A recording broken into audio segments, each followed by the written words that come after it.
This week in wrestling headlines, Penn State goes 4 for 4 in the national finals, but Iowa still clinches the team trophy. What else did you miss from the national championships? Let's stop stalling and start talking wrestling.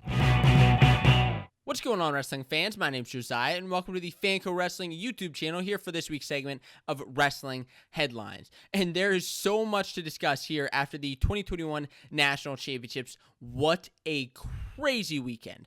I was on the floor watching and covering the event for Fanco and for the Campbell wrestling team, which, of course, they had their own set of controversy with the Josh Heil scoring fiasco. I mean, it was absolutely horrendous what happened. If you're wondering what happened during that match, you can check that video I made over the weekend from the floor of the national championships. But the things that I do want to talk about in this video are the winners of the championships and some of the other things that maybe you missed, maybe you didn't see, and kind of what went along with Iowa winning, with Penn State taking second, with Oklahoma State and Arizona State. There's some guys that I do want to talk about and mention. But first, I do want to mention this year's 2021 NCAA champions. Now, I just did a recap video on every single national finals, from the scoring positions, the good things that happened, the bad, awful calls that happened. You may want to check that out. But Spencer Lee won at 25. That was actually the last match of the evening after Gable Stevenson winning at heavyweight. They started out with Roman Bravo Young and Dayton Fix, which was quite the match. My favorite match, though, was Nick Lee and Jaden Ironman. That was just such a phenomenal, high-scoring, high-paced match. At 49, Austin O'Connor won, and at 57, David Carr won. Another guy who wasn't a Big Ten wrestler who won was Shane Griffith at 165. So 49, 57, and 65 were all. It's great to see guys who aren't just in the Big Ten all winning trophies. I like to see these other tough, hard-nosed guys. Shane Griffith, of course, showing off for Stanford, which I'll talk about in a bit. Carter Sirachi pulled off a big upset over Michael Kemmer. Aaron Brooks with a big win over Trent Hiley. AJ Ferrari, I mean, we could have a whole video on things that he said and done this weekend. That's just goofy, crazy kid, and I enjoyed watching him wrestle because he's a beast on the mat. And, of course, Gable Stevenson winning, with Iowa winning the team trophy. And like I said, you can check out the full team recap. But first, I want to talk about Iowa winning the team trophy. So Iowa won 129 points to Penn State's 113.5 points. So Penn State mounted a little bit of a comeback there at the end of the tournament, but Iowa had already clinched up the title. They clinched up the title after the placing rounds, which I believe I kind of expected to happen as the tournament was progressing, right? With Penn State getting guys knocked out, with Brady Berge getting out of the tournament, but even Iowa had their share of guys getting knocked out of the tournament. But it was tough all around. Iowa had three Hawkeyes in the national finals, which was impressive for them, with 7 total All-Americans. Now, Spencer Lee won the tournament, of course. I mean, I don't think anybody was expecting anything different, but he won it with 2 torn ACLs. I mean, Spencer Lee is just such a stand-up guy. He really, really is a stand-up guy. Now, he came out to We Will Rock You in the national finals, which was surprising because he usually walks out to the Pokemon theme song, but he won this with a torn ACL and no ACL in his other leg. And he came out and he said pretty much, F excuses are for wussies. That's what he said to the press afterwards. And what a guy. You know, not only did he win, but this is what he said. He said, you can't win a team title with just one guy. You have to win it with a team. That's all that matters. And he won his championship over Brandon Courtney. But the other cool thing that I saw circulating around is he gave his national championship hat from the team to a former Hawkeye wrestler in Paul Glynn, who wrestled on the team last year. Was a backup wrestler, but he was a part of the team. Part of a team for many years, and he had that opportunity to win a national title as a team taken away from him and from many of the other guys on the team last year who graduated, moved on, and especially just giving his hat back to him just shows just supreme class. Spencer Lee is the wrestler with the most class in the entire tournament. But a couple other things I do want to mention with the Hawkeyes. You know, Ironman and Kemmer both placed second, respectively. Or not respectively, they both placed second. But DeSanto placed third. He had a great comeback after losing in the semifinals. Lost in the semifinals to Dayton Fix. Ended up coming back, taking third. And after, you may notice that DeSanto was not on the stand after. He was not able to be on the stand based to something he had said to the press. It said that he probably didn't want to do an interview after he placed third. And I don't blame the kid for not wanting to do an interview after placing third. His goal was to win a national title. He didn't do that. And he probably doesn't want to talk to the press or anybody else about that, but it's actually in your kind of contract as an athlete. You have to do the interviews. You have to do them. And unfortunately, he didn't. He kind of put out after his behavior, he said, "My behavior toward the NCAA media officials prior to the post-match interview was wrong. My language and behavior was inappropriate and inexcusable." Kind of a thing that he had to say. But he had a great tournament overall, regardless of the kind of controversial things there. Anthony Cassiope, not a lot of people talked about it here, but took third. Great tournament for Cassiope. Jacob Warner came and took fourth, and Caleb Young took seventh place in All-American. Now, Murin, Marinelli, and Brands all did not All-American. The craziest one here was Marinelli. So he lost in the quarterfinals, similar to how he lost to Mekhi Lewis in the quarterfinals a couple of years ago, but at this time he lost to Shane Griffith, who ended up winning the national title. 2 tournaments in a row for him. He loses to the national champion in the quarterfinals. It's tough. It's tough for the kid. He just can't catch a break, and it was a sudden victory match. Like, he's losing these national champions by a point, 2 points. It's so darn tough, and I hope to see him back in the future because he's such a tough competitor and such a great guy, stand-up guy, similar to Spencer Lee. Marinelli is a stand-up guy, ended up defaulting out of the tournament. I hope he's not injured. I don't know what happened, but I do hope to see him back. But Penn State went 4 for 4 in the national finals. Did you expect that? I didn't expect that. I expected them to go 3 for 4. I did. I fully expect them to go 3 for 4.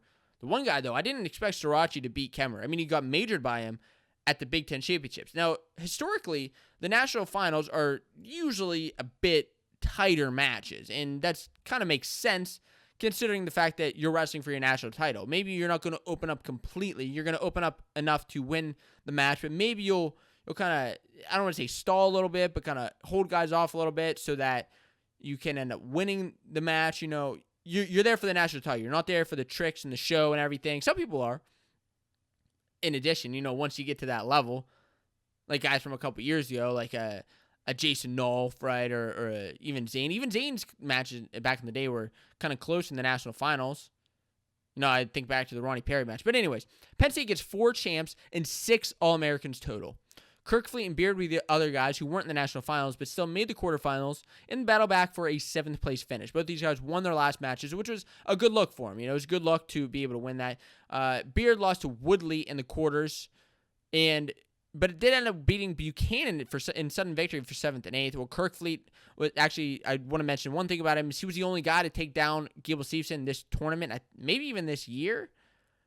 So that was kind of impressive and shows hope for Kirkfleet in the future with these guys. If you're a Penn State fan, you're clearly going to be looking out for some of these guys. Nick Lee, I mean, what a crazy victory over Jaden Ironman. This was my favorite match of the entire tournament. And Roman Bravo Young and Dayton Fix, also a phenomenal finale. I mean, between these two guys. Carter Srirachi and Michael Kemmer had a great match. Came down to a takedown from Srirachi and Brooks over Hidley. I mean, not a huge scoring match, not a really fun, exciting match, but kind of a gritty win for Aaron Brooks. And I know Hidley will definitely be back next year battling for Brooks as he looks to win 4 trophies. And kind of crazy thing, Srirachi put himself in a position now, as you look at Srirachi, to actually win 5 national trophies, 5 national championships. Could it happen? What do you think? Could it happen? And the one thing I do want to say before I move on to Oklahoma State is Penn State is winning a team title in 2022. You're not going to change my mind about that. I know a lot of people call me crazy and call me an idiot because I chose like Nick Lee to beat Jaden Ironman in the finals. Am I an idiot now? Am I an idiot for choosing Roman Bravo Young over Dayton Fix? Yeah, we'll see. Penn State 2022, baby. Oklahoma State claims 6 All-Americans. 6 All-Americans. What a performance for Oklahoma State. Great performance for Oklahoma State. So, this team, I mean, look, they put a couple guys in the finals, and 2 finalists with AJ Ferrari and Dayton Fix. Now, Fix, that, like I said, lost to RBY in a tight match. But AJ Ferrari, I mean, this kid, I mean, he beat who?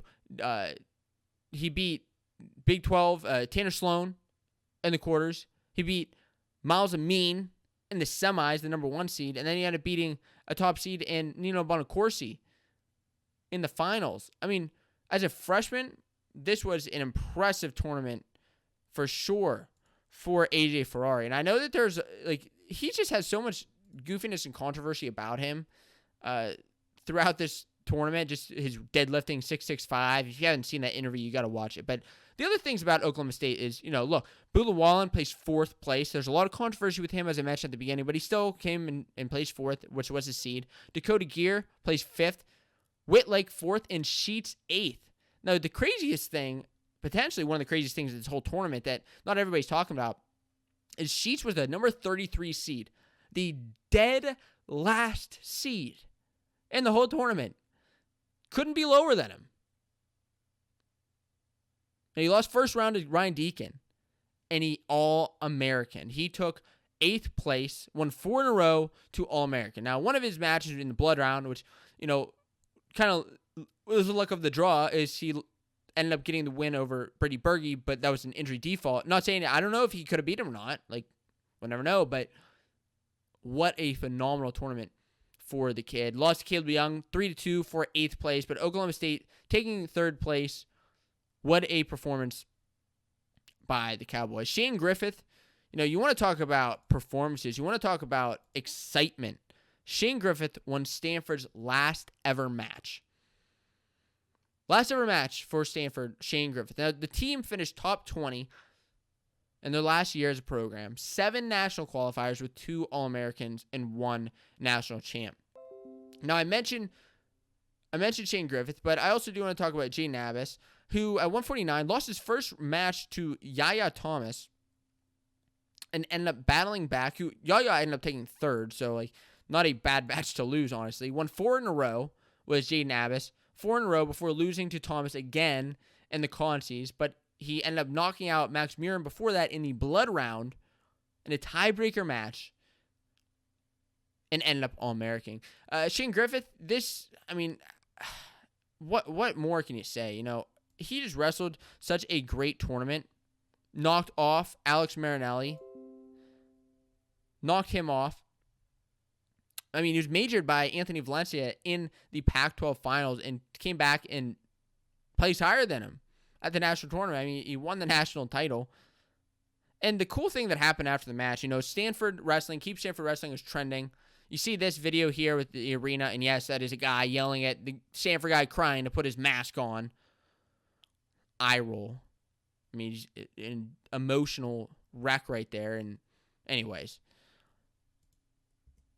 Keep Stanford Wrestling trending top 5 worldwide on Twitter. Everybody in the arena. I could only imagine if that arena was packed with 20,000 fans yelling, Keep Stanford Wrestling. And you see even, Wenzel, sportsmanship right there, shaking his hand after, shaking his hand on the podium. Pitt Wrestling even tweets out, Keep Stanford Wrestling. What a great match. Obviously Pitt would have liked to have that match won. Who wouldn't? But, Shane Griffith is a stand-up guy. And I hope to see him, whether Stanford decides to reverse their decision, since Stanford had raised $12 million. I don't know if that will happen, but what a season for Shane Griffith, who almost didn't even wrestle this year. Unbelievable. And some of the other performances that I do want to mention. First off, hats off to Arizona State, who I don't think anybody necessarily expected them besides them to place top 4. But they got the trophy as 4th place. 5 All-Americans. Brandon Courtney making the finals. Didn't expect that. Honestly didn't. But he wrestled Spencer Lee to a great match. Anthony Valencia, who honestly could have placed higher. Kind of had a rough loss and was injured a bit. But ended up taking 8th. Still All-American. First time on the podium in his 4 years. So, hats off. Congrats to him. Schultz is looking great at heavyweight. I think because you have Gable Stevenson at heavyweight and Mason Parris that have been so dominant and have shown to be better than the rest of the field, I think Schultz has kind of gone under the radar, but he had a great year, taking 4th. McGee 6th, and the guy I really want to talk about is Ja'Cory Teamer. Have you seen him? Did you watch him at the tournament? First off, what a great match. I mean, what a great run he had. He ended up getting into the consolations after a loss and ended up defeating Hayden Hidley. And he put it to Hidley. Was not expecting that match in the consolations. Anything can happen in the consies. You'll lose. It's anybody's game. He beat him in the cons. Hidley still placed. He ended up taking 5th, but he beat him bad. He came out just swinging, and he almost beat Ryan Deacon for 3rd and 4th. Came down to a last-second takedown. I honestly thought that Ja'Cory Teamer had the takedown. Honestly thought that he had it upon reviewing everything, but ultimately the refs didn't think so. Michigan couldn't really convert any huge wins. First of all, look at Miles Amin. Does anybody look as tough as Miles Amin coming out of this tournament? Look at that black eye. I mean, what a battle he went through. Listen, they had Mason Parris make the finals. Miles Amin took 3rd as the number 1 seed. Kind of unfortunate for him. Massa took 5th with a loss to Truau of Cal Poly, who I'd kind of said look out for, but he made some waves. It was Truau. Ragson and Storr did not place. Unfortunately, they just couldn't really convert. They had a lot of guys do some great things, just couldn't really convert. Ended up taking that 5th place. In 6th place was NC State, with Bullard taking 7th. Both of the Hidleys placing, with Trent obviously making the finals, Hayden taking 5th. Tariq Wilson had a great run. Got pinned in the semis, which I know a lot of people don't think he was pinned in the semis, and I understand why. Very close call. In Renan, you want to talk about another guy who probably had a pin over Jacob Warner in the first round. Really close match. I'd rewatch that match for you because that was wild. And Mizzou and Minnesota. Mizzou, in their home state, just had a great run. They had 3 All-Americans, and the other team that had 3 All-Americans that finished in 7th, tied with Mizzou, was Minnesota. Of course, with Gable Stevenson finishing on top. These 2 teams had a great run, and it was just such a fun tournament to watch. Now, if you're interested in a full finals recap, I will have that video linked up right here for you to watch from 125 through heavyweight. Every single detail that you need to know about the tournament, about the finals, I will have there. If you're looking for another wrestling-related video, check out this bottom one right here. And to stay up to date on all the latest happening in wrestling news, make sure you're subscribed to the Fanco Wrestling YouTube channel.